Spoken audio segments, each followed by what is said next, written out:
Jangan lupa subscribe YouTube channel Metro TV News dan jangan lupa nyalakan notifikasinya.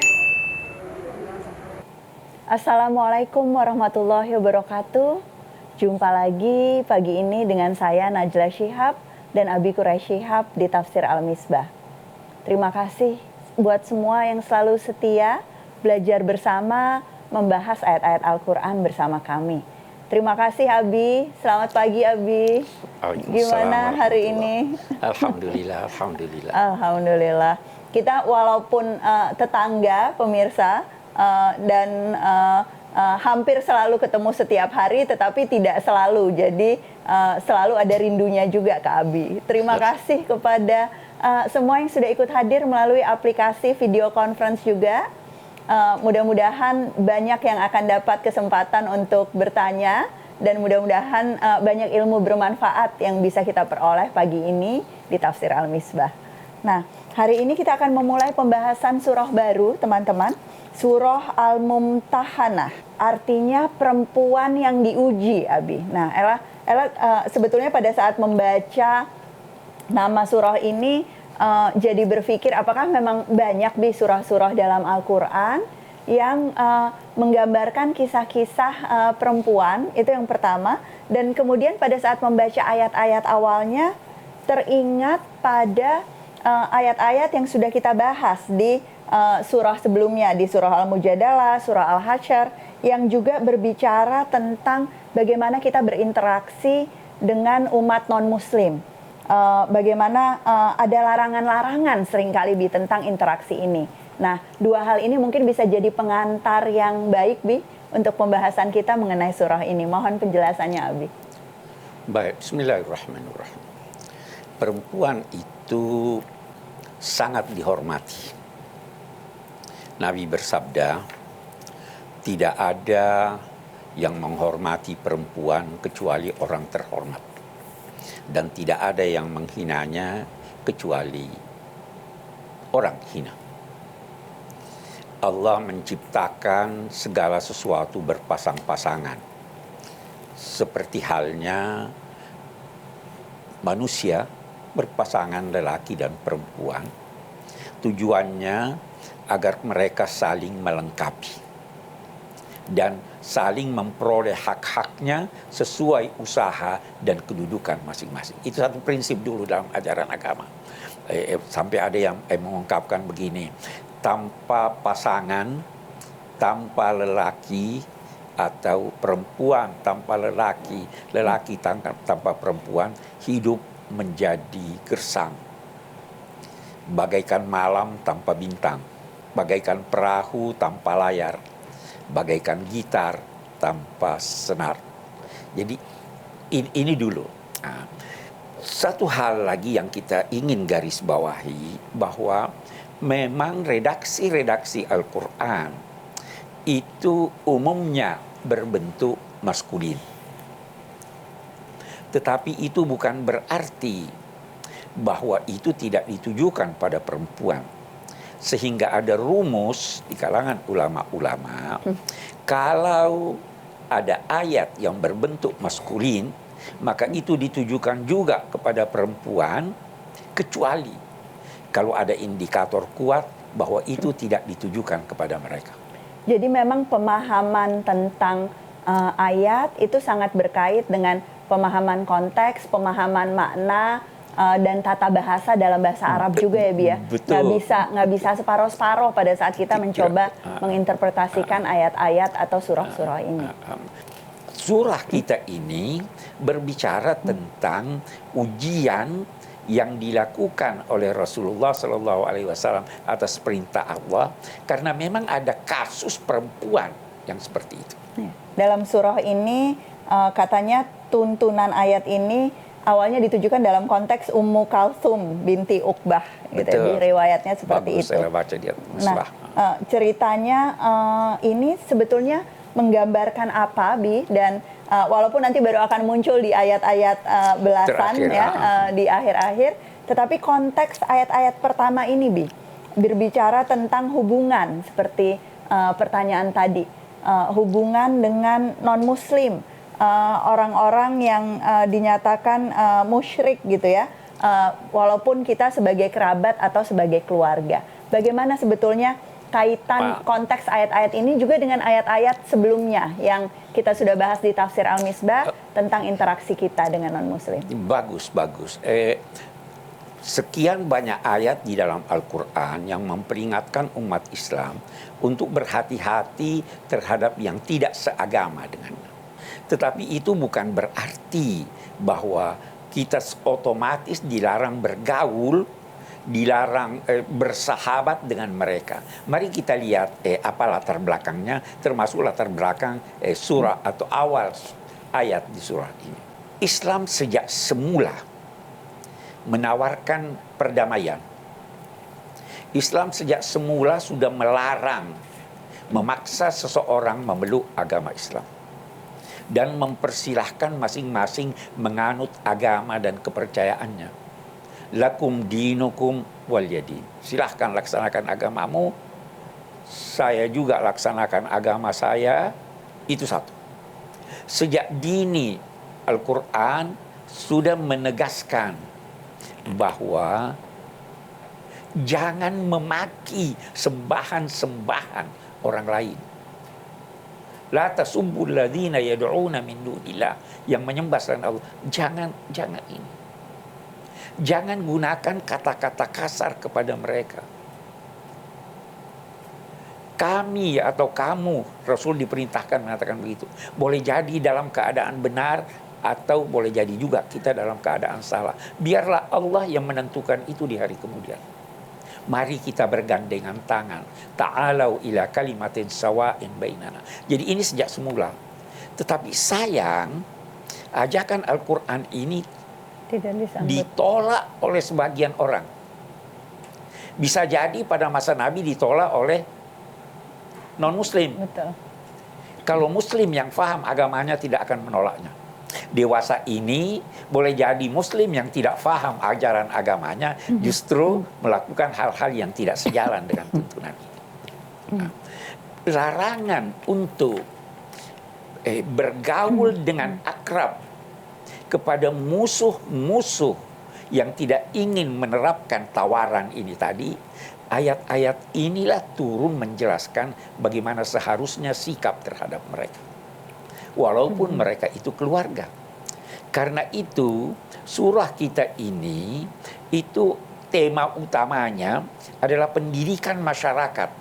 Bagaimana menghadapi sesama manusia yang berbeda agama dan kita tambah dan yang memusuhi umat Islam. Jadi kata kuncinya adalah bukan perlakuan terhadap yang berbeda agama saja, tetapi yang memusuhi Islam. Dan ini adalah tuntunan yang sangat penting pada masa itu, pada masa di mana Nabi hidup bersama sahabat-sahabatnya dan banyak kerabat yang memang belum memeluk Islam dan menjadi musuh dari agama ini. Tetapi teman-teman tentu relevan juga untuk kita yang tentu hidup dengan tantangan-tantangan yang berbeda, tetapi ada banyak kesamaannya dengan di masa Nabi dulu. Jangan kemana-mana, kita akan bahas lebih jauh sesaat lagi di Tafsir Al-Misbah. Nabi SAW menganjurkan kepada sahabat-sahabatnya, bantu dia, walaupun dia masih musyrik.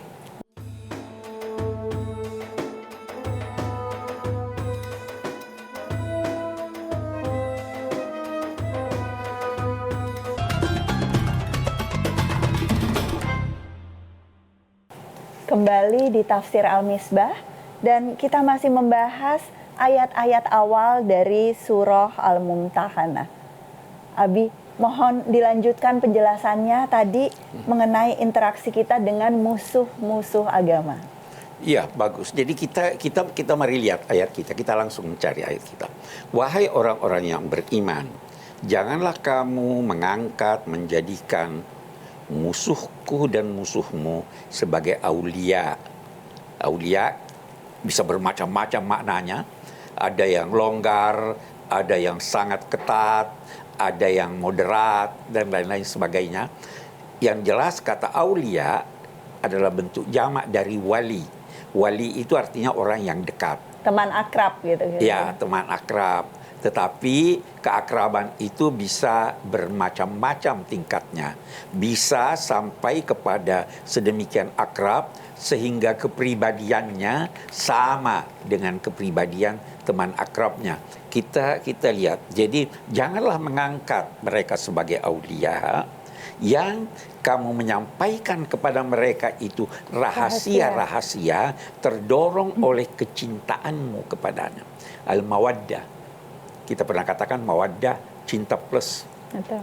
Cinta yang meresap di dalam hati sehingga tidak melihat lagi keburukan siapa yang dicintainya. Itu yang diharapkan dalam hubungan suami istri. Ja'ala bainakum mawaddah warahmah. Bukan sekedar cinta. Padahal mereka itu telah mengingkari, menolak apa yang telah datang kepadamu dari kebenaran yang datangnya dari Allah. Kebenaran yang datang dari Allah itu antara lain bahwa mari kita hidup damai. Mari kita membiarkan masing-masing melaksanakan ajaran agama dan kepercayaannya. Mereka tolak itu dengan memusuhi kamu. Yukhrijuna rasul wa iyyakum an tu'minu billahi rabbikum. Mereka itu mengusir Rasul dan mengusir kamu dari tempat tinggal kamu yakni di Mekah disebabkan karena kamu percaya kepada Allah yang selama ini selalu memelihara kamu. Kamu tentu tidak akan melakukan apa yang terlarang ini kalau memang kamu keluar dari kota Mekah, berhijrah di jalan Allah dan mengharapkan ridhonya. Kalian membisikkan rahasia-rahasia kepada mereka disebabkan oleh hubungan cinta kasih, padahal saya Tuhan Maha mengetahui apa yang kalian sembunyikan dan apa yang kalian nyatakan. Nah, siapa yang melakukan itu di antara kamu, maka sesungguhnya dia telah sesat dari jalan yang benar. Mari kita lihat, itu tadi lebih kurang maknanya. Ini ayat turun berkaitan dengan satu orang, namanya Hatib bin Abi Baltah. Perempuan juga ini, Bu. Dia ini laki-laki. Oke. Tapi dia menggunakan seorang wanita gitu ya, bernama Sarah di sini di riwayatnya. Sebelum dia menggunakan seorang wanita, kita lihat dulu. Ada seorang wanita di Mekah, namanya Sarah. Dia itu penyanyi. Dia punya teman-teman yang setelah perang Badar, sebagian temannya itu tewas. Dia kehilangan pekerjaan. Dia pernah ada hubungan cukup baik dengan beberapa orang dari keluarga Nabi, Banil Muttalib, Banil Abbas, yang sudah masuk Islam dan sekarang berada di Madinah. Maka dia berkunjung ke Madinah.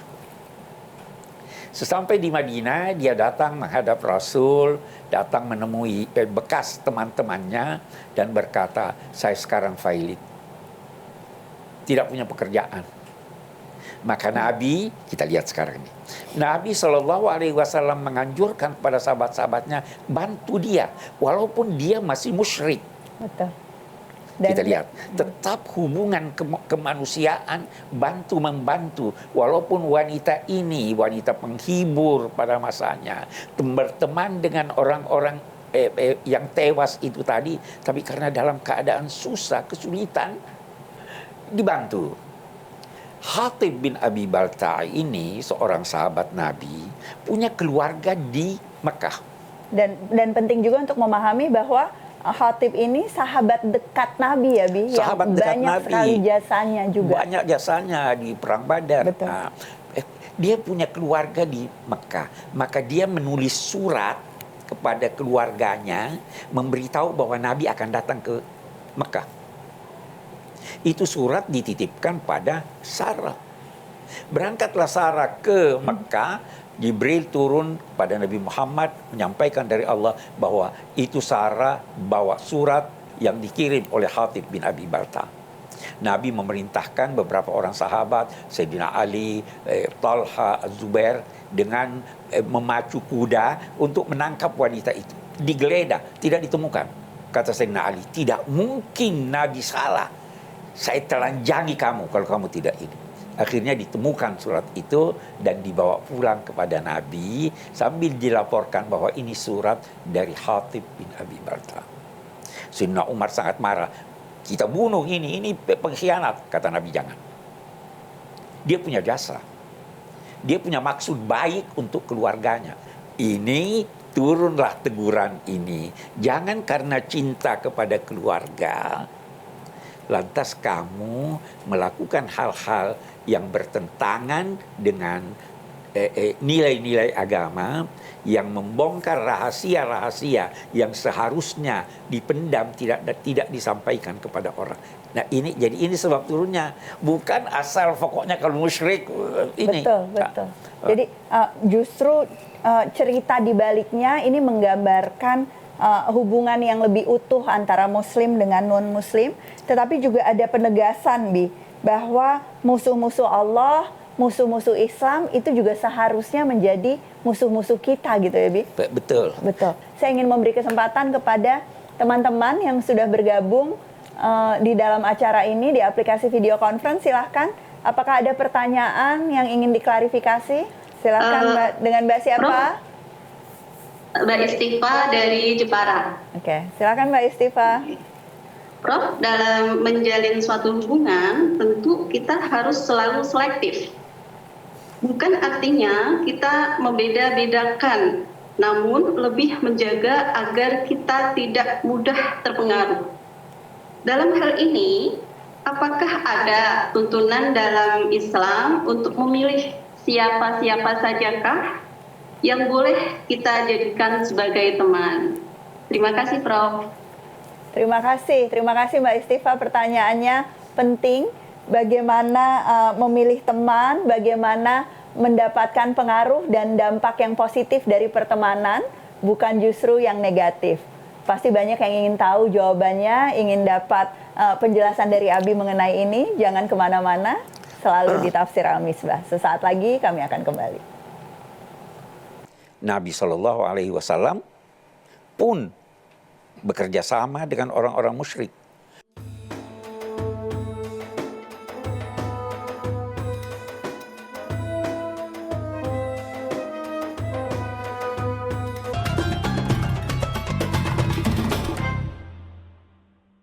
Terima kasih masih terus bergabung bersama kami di Tafsir Al-Misbah. Mudah-mudahan masih banyak hikmah dari kisah-kisah para sahabat, kisah-kisah di masa Nabi yang diceritakan oleh Al-Quran kepada kita melalui ayat-ayat ini. Abi, tolong dilanjutkan pembahasan ayatnya, tetapi sambil melanjutkan pembahasan ayat 2 ini juga sekaligus menjawab pertanyaan Mbak Istifa tadi, Bi, mengenai teman-teman seperti apa yang sebetulnya memberi dampak positif, yang direstui oleh agama, dan jangan sampai kita berteman dengan musuh-musuh Allah dan musuh-musuh agama. Silahkan, Abi. Baik, kita baca ayat 2. Iyyaskafukum yakunu lakum a'daan wa yabsutu ilaikum aydiyahum wa alsinatahum bisu waddu law takfurun.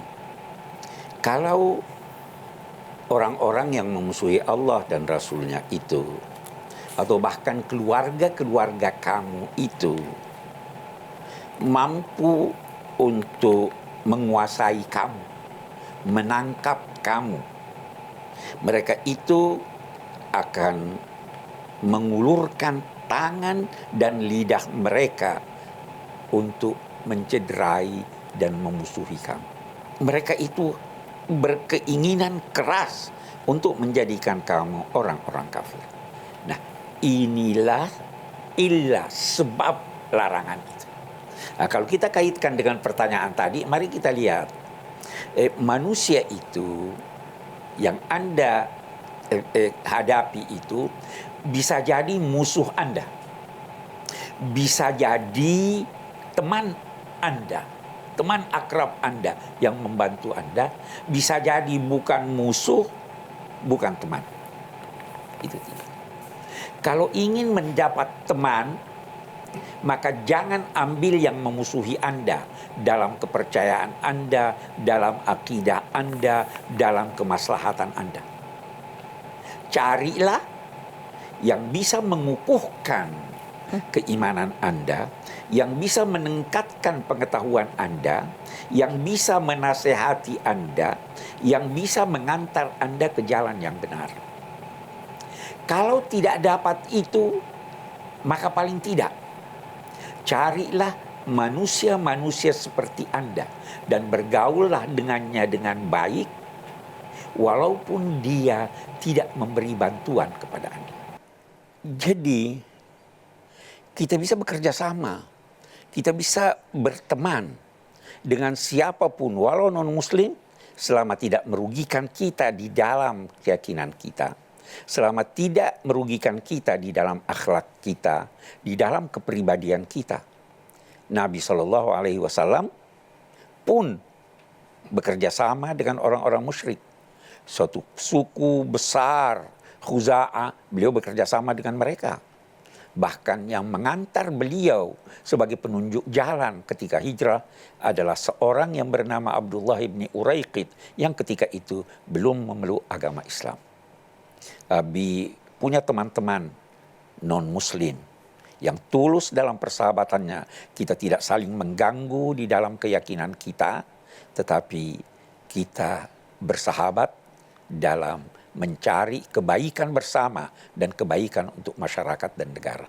Itu rumus dalam pertemanan kita dengan non-muslim. Kata kuncinya, mereka ingin sekali seandainya kamu kafir, yang harus kita hindari yang seperti itu ya, Bi. Iya. Kita harus menemukan teman-teman yang bukan mendekatkan kita pada keburukan, bukan mengajak kita melakukan aktivitas yang bertentangan dengan tuntunan agama. Mudah-mudahan kita bisa praktekkan ya. Dan ini berlaku untuk segala usia.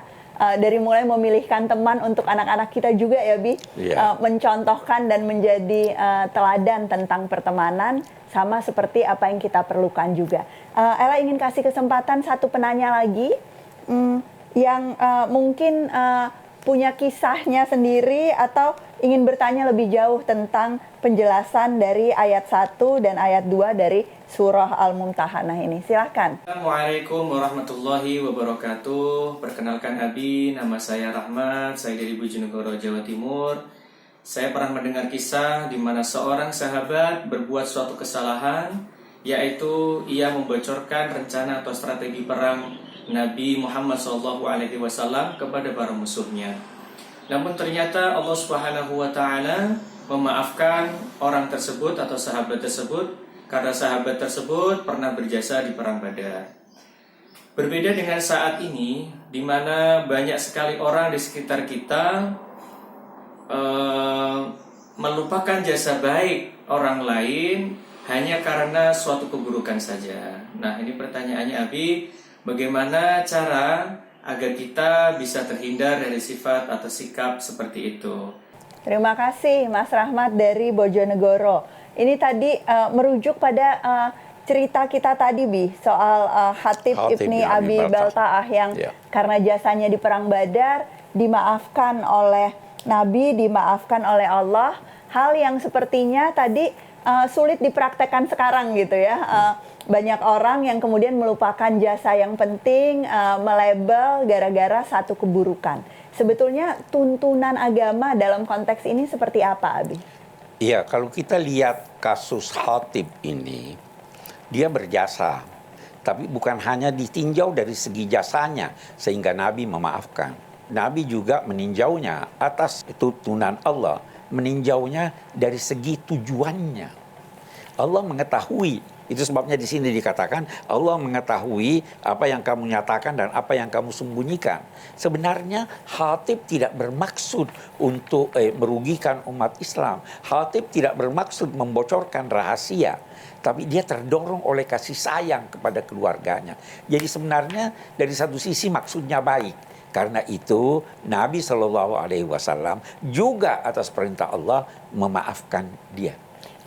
Jadi munculnya dari pemahaman Nabi, pemahaman Allah tentang memang manusia punya kelemahan-kelemahan tertentu. Pada saat menghadapi keluarga munculnya dari empati yang selalu dicoba dipraktekkan gitu ya, Bi, oleh Nabi, dan memang jadi tuntunan agama dalam konteks ini. Dan mungkin juga Hatib ketika itu tidak merasa bahwa dia melanggar sesuatu yang dilarang oleh agama. Karena sekedar memberitahu keluarganya bahwa Nabi akan datang. Iya. Nah, Iya. karena itu dimaafkan. Kita sekarang itu dalam konteks penetapan hukum, penilaian, kita sulit untuk menilai hati orang. Sehingga pada dasarnya kita melihat kenyataan sambil memperhatikan indikator-indikator yang ada. Betul. Jadi melihat indikator itu, itulah yang menjadi pertimbangan menetapkan penilaian dan hukum atas seseorang. Karena niatannya apa, intensinya apa, kalau dalam hukum motifnya apa gitu ya Bi, Iya. sengaja tak sengaja untuk kepentingan dan kemaslahatan siapa dan sebagainya, itu harus selalu menjadi dasar dari bagaimana kita memperlakukan orang lain dalam interaksi. Mudah-mudahan Betul. jadi pedoman kita semua teman-teman. Masih akan ada pelajaran dari ayat berikutnya yang juga sangat menarik, boleh dibaca duluan, tetapi jangan kemana-mana, tetap di Tafsir Al-Misbah sesudah jeda berikut ini. Bagaimana sebaiknya kita sebagai seorang muslim bersikap apabila kita mempunyai saudara kandung yang tidak seiman dengan kita?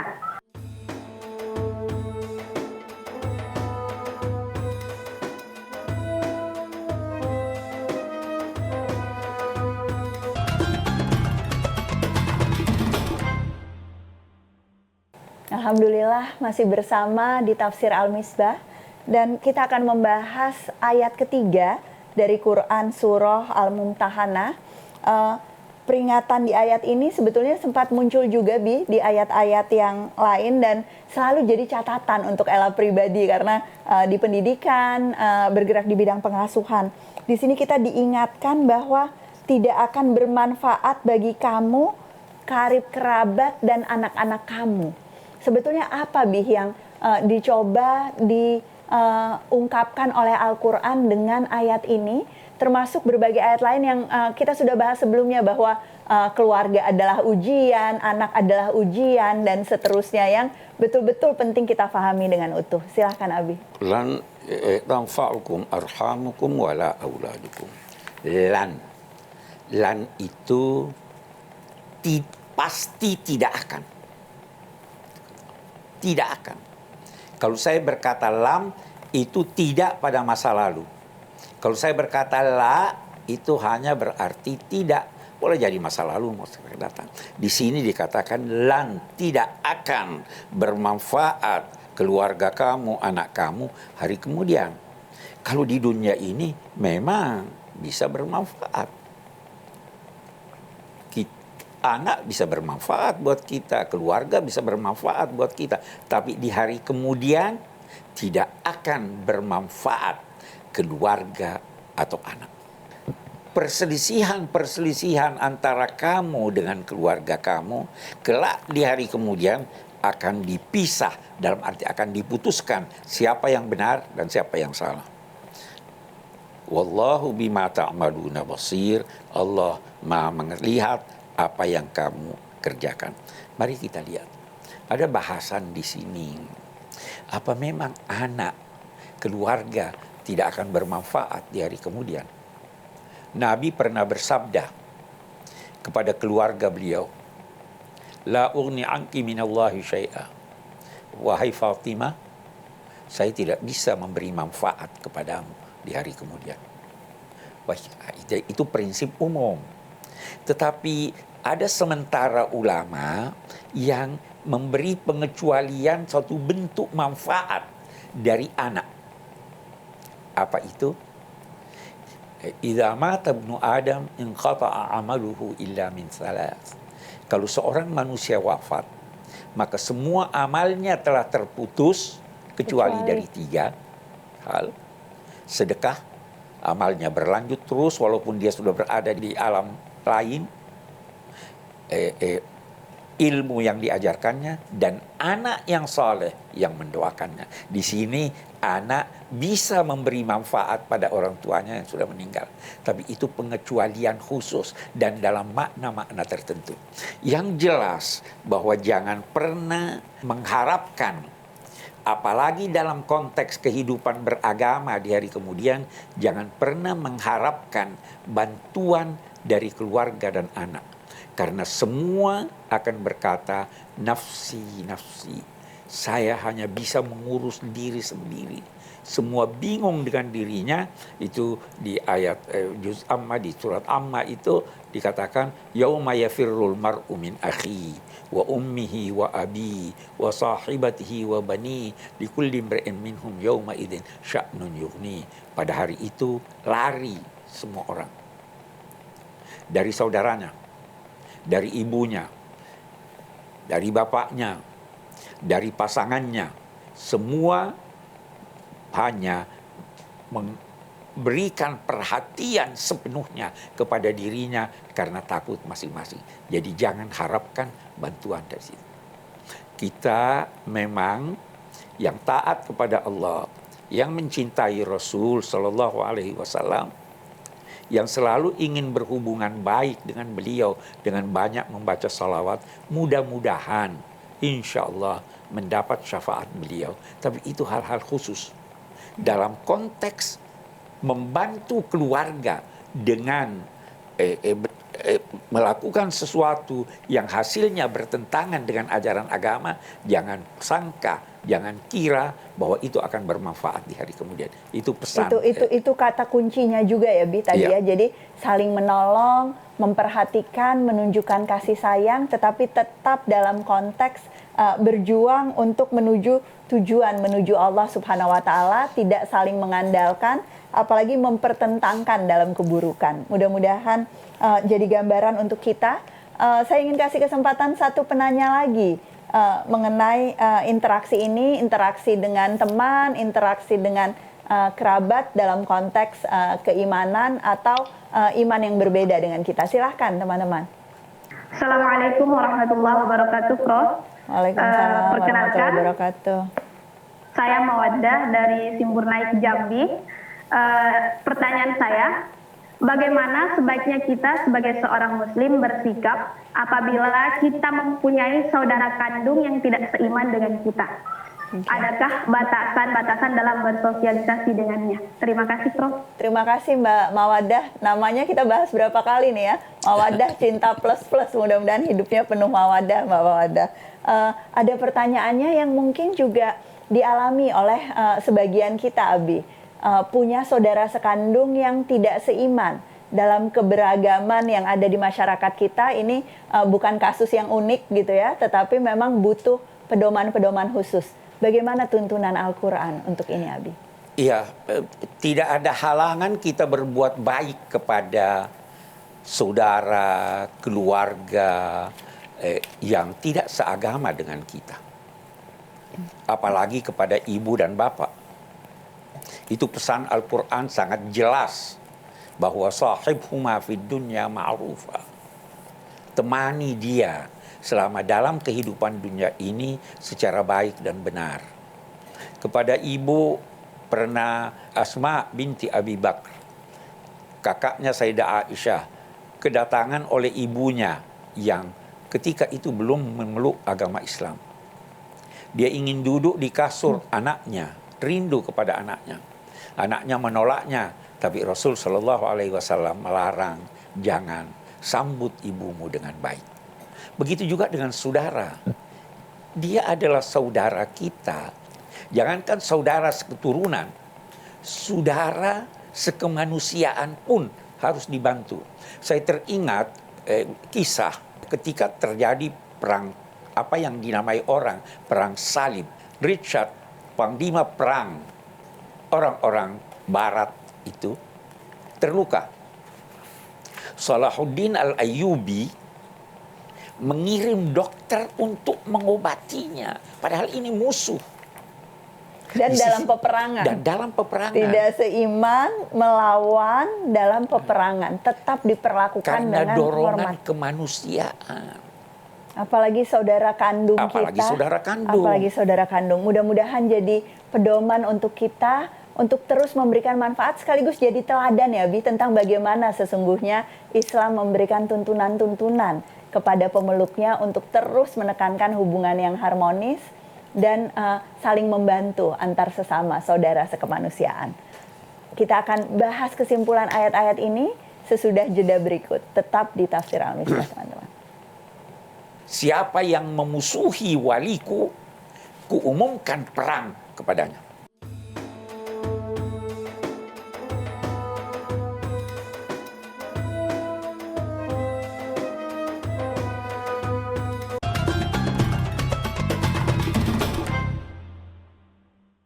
Masih di Tafsir Al-Misbah, teman-teman. Terima kasih masih setia belajar bersama kami. Abi, kita bahas kesimpulan-kesimpulan dari ayat 1 sampai 3 Quran Surah Al-Mumtahanah ini, dan mudah-mudahan sekaligus bisa jadi kumpulan hal-hal yang perlu lebih sering kita praktekkan bersama dalam interaksi kita. Silakan Abi. Baik, bismillahirrahmanirrahim. Yang pertama saya kira kita perlu dalam konteks kesimpulan menggarisbawahi kata aduwi wa aduwakum.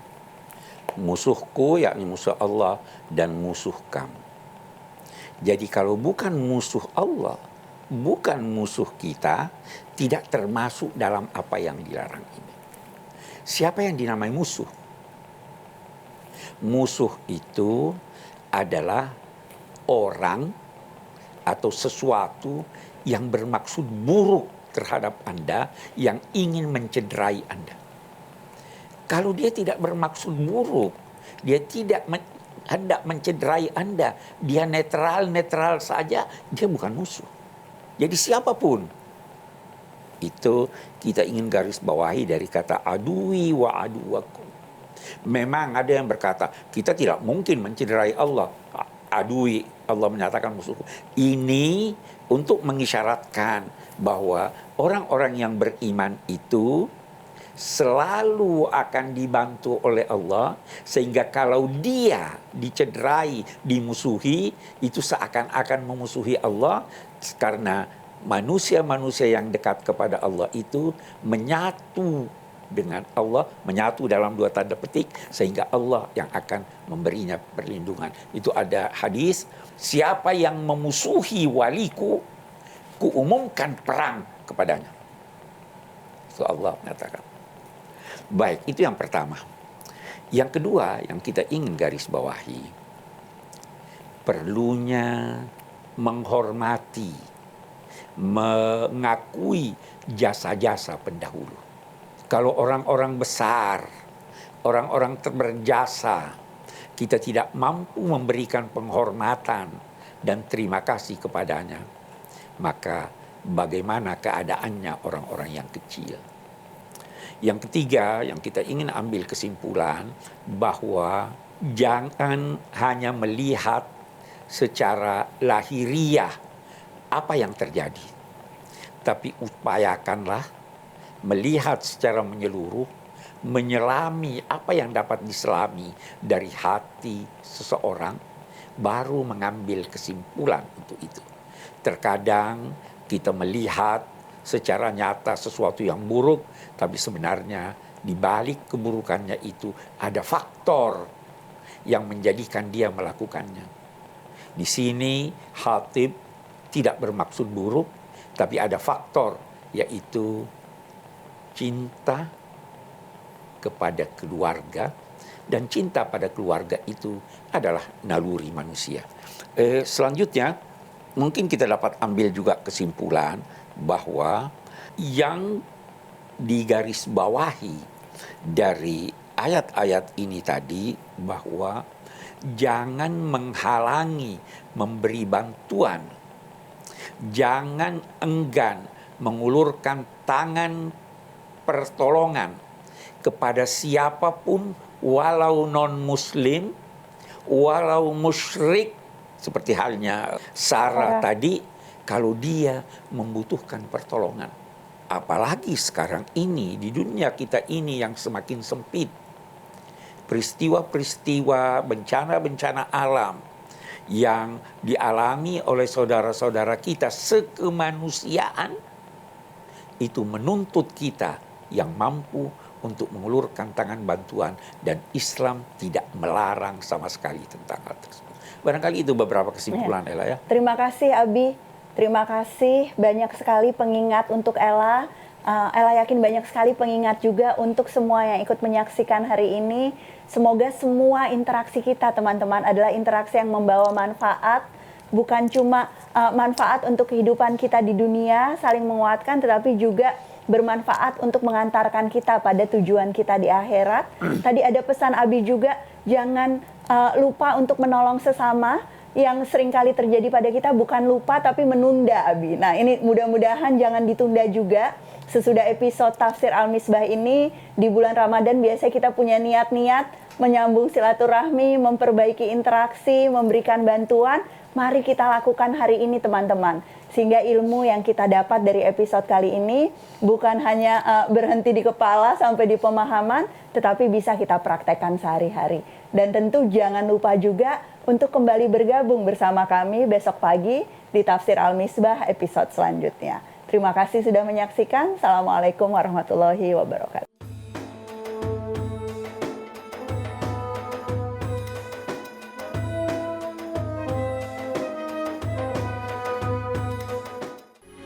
Metro TV